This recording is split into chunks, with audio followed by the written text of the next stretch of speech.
que é que acontece quando o simples ato de dizer o que se pensa, de partilhar uma opinião com coragem, obriga alguém a desaparecer?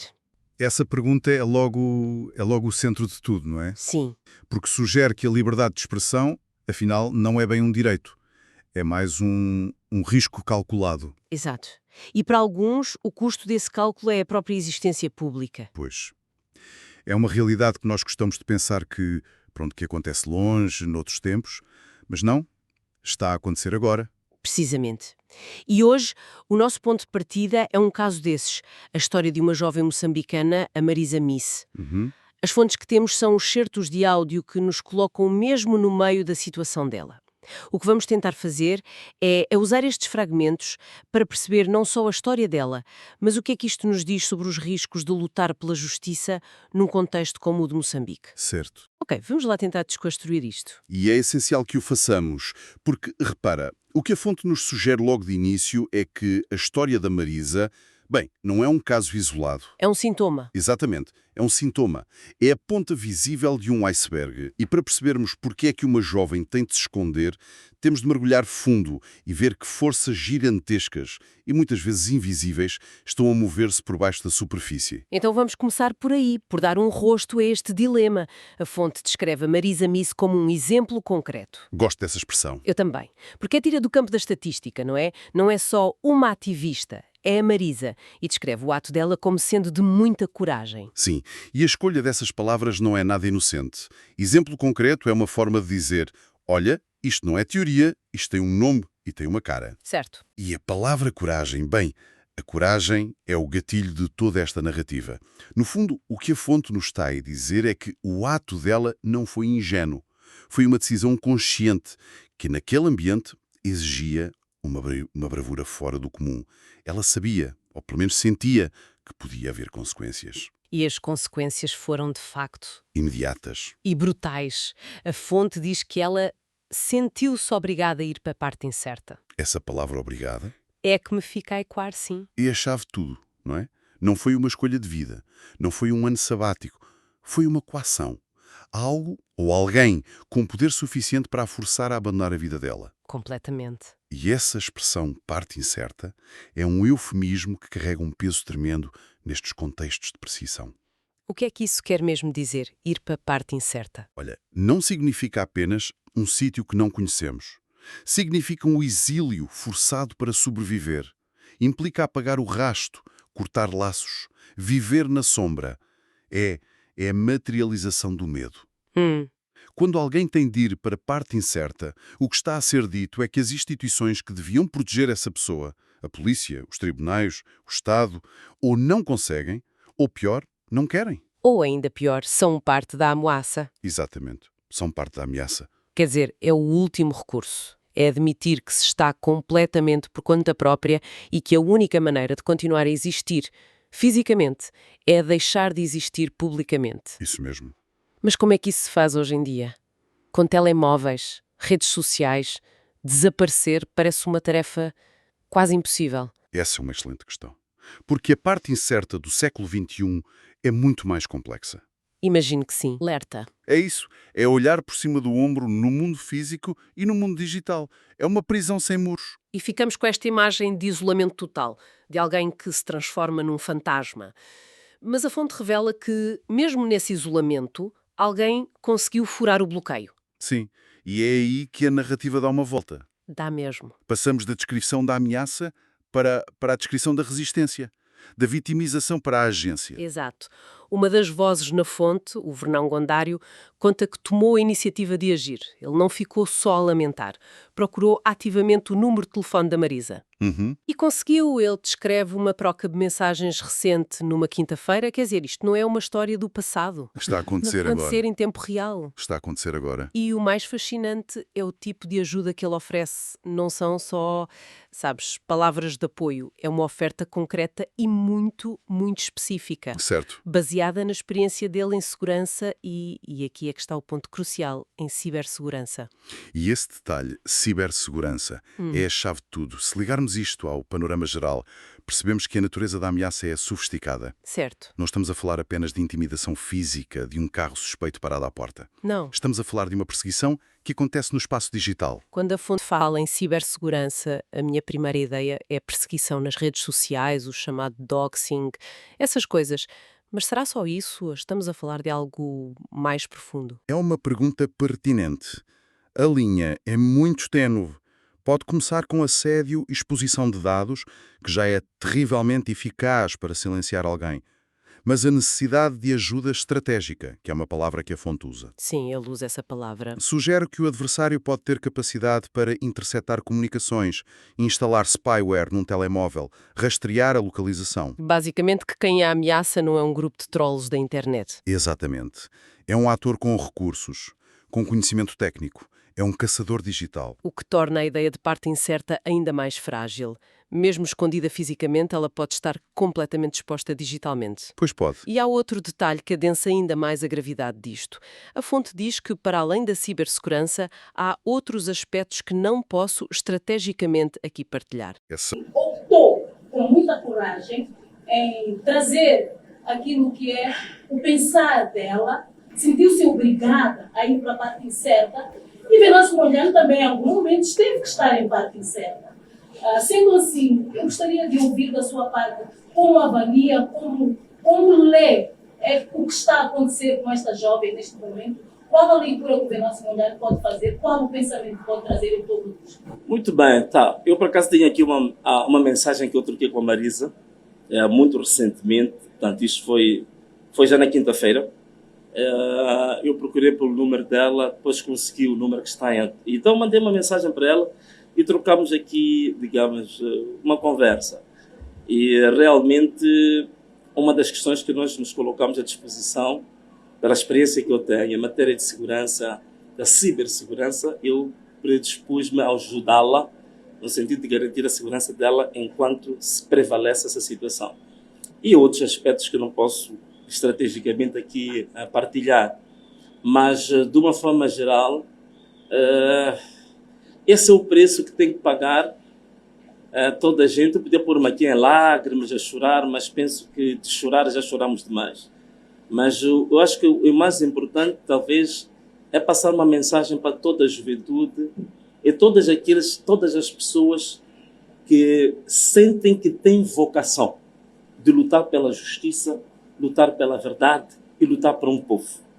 A mensagem que eu vou passar é que não tenhamos ilusões de que o fato de você lutar pela verdade e lutar pela justiça, isso te torna uma pessoa imune. Pelo contrário, coloca-te na exposição de mais perigos.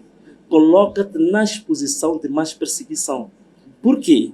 Porque um país como Moçambique, que é dominado pelo crime organizado, que é dominado pelas gangues, que é dominado pelo crime transnacional e internacional, significa que quem se coloca do lado da justiça tem que ter consciência de que tem que carregar uma cruz pesada e pagar um preço muito elevado, porque está perante forças extremamente poderosas. A frase é de arrepiar.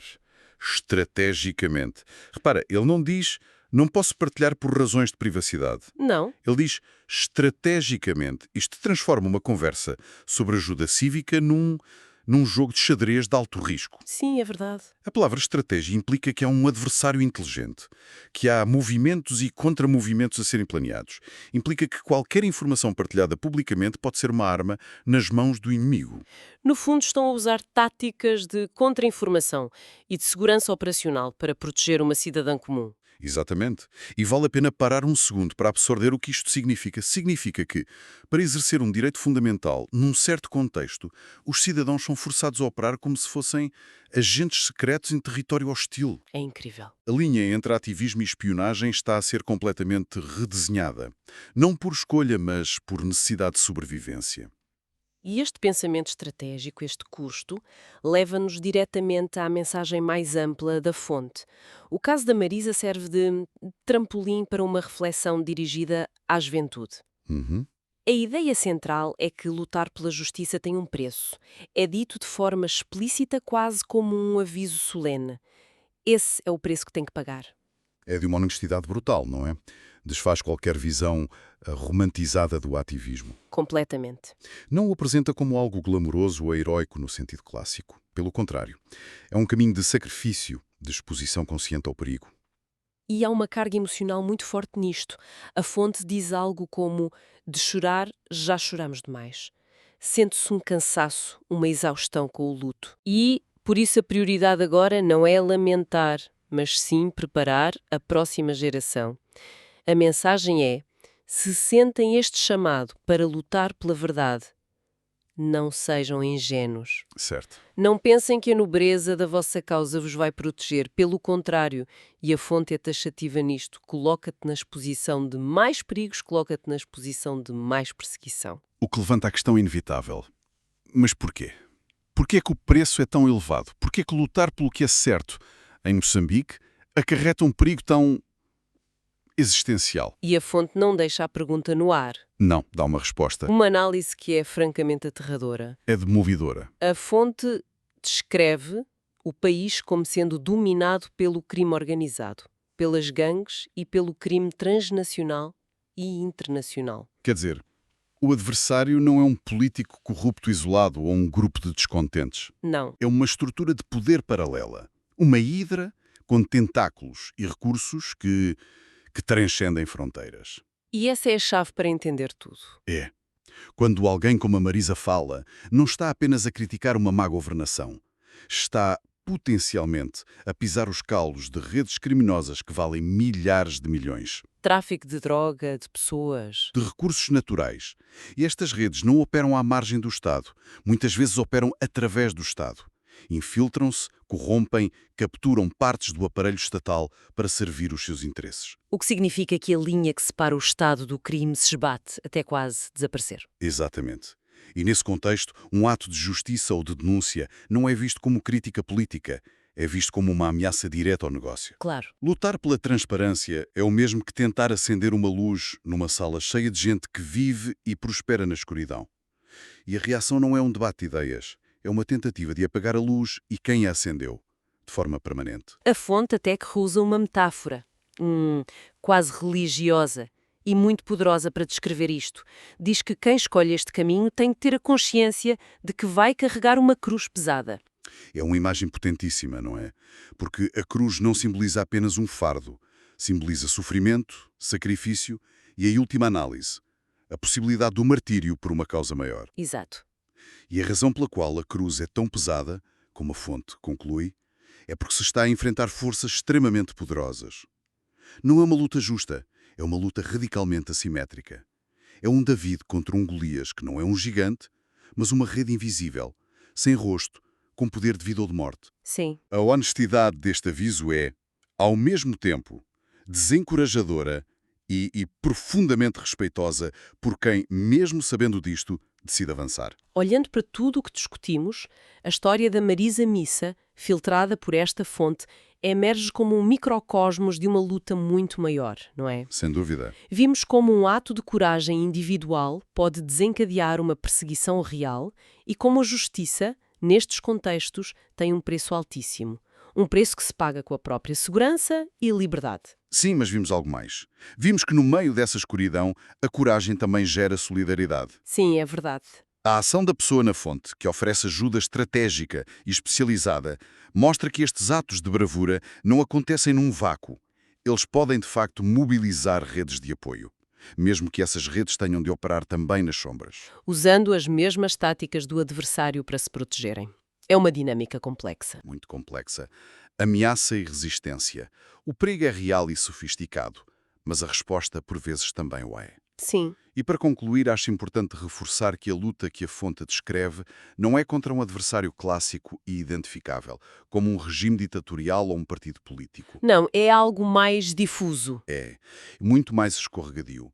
A luta é contra sistemas complexos e enraizados de criminalidade organizada que prosperam nas sombras, que corroem as instituições por dentro e que veem a verdade não como um ideal, mas como uma ameaça existencial aos seus interesses. O que nos deixa com uma perspectiva bastante sóbria sobre a dimensão do desafio. Deixa, sim. E isto tudo leva-me a um pensamento final. Sim.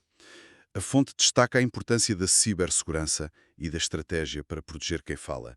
Isto projeta esta luta para o futuro e deixa-nos uma reflexão para lá do caso de Moçambique. Uhum. No mundo onde a informação é uma arma e a vigilância digital é omnipresente, que novas formas de parte incerta e de segurança terão de ser inventadas? Se o esconderijo físico já não é suficiente, que refúgios digitais, que novas táticas de invisibilidade serão necessárias para proteger aqueles que se atrevem a carregar a cruz pesada de lutar pela verdade? É uma boa pergunta. Talvez o futuro do ativismo passe menos por manifestações na praça pública e mais pela criação de fantasmas digitais e redes encriptadas, uma espécie de asilo político que não existe em nenhum mapa, apenas na arquitetura da internet. Certo? A questão que fica é, essa nova parte incerta será alguma vez verdadeiramente segura?